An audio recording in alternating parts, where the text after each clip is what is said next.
alam nyo kanina, nagkaroon ng ABS. So, hinanap ko. Tapos umalis ako, ayaw umandar. So, pagkakabukas ko dito, naghanap ako doon sa mga ABS na fuse doon. Naghanap ako doon sa loob. Hindi ko makita. Ay, wala sa manual. Sa manual, sa Google, kaya namin lang yung sinasabi, maraming pagpipilian. Pero dito, nakita ko itong magmula dito sa ibabaw. Ito isa nito hindi yung hindi ito dito. Pangalawa ito. Ito talagang spare to. Ito 1, 2. Ito, pag binunot mo to, bubunutin ko, pakita mo doon, magkakaroon ng ABS. Sige, pakita mo doon.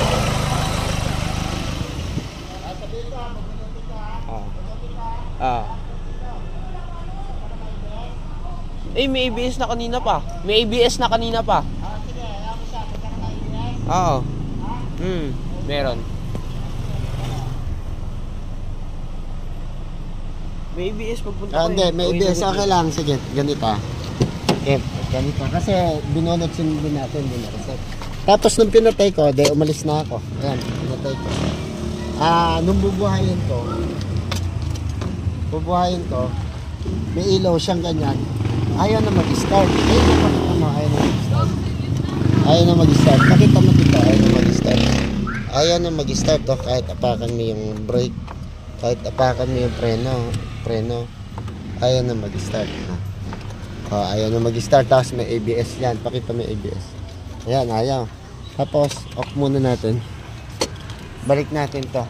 May dumi lang yung yung contact ng lihaan nyo yung mga fuse. Lihaan nyo yung fuse. To, hindi open.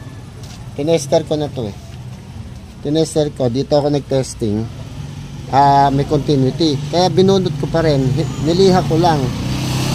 Nung niliha ko, binalik ko. Nalaman ko na yan. Ngayon, tingnan natin kung mag-i-start.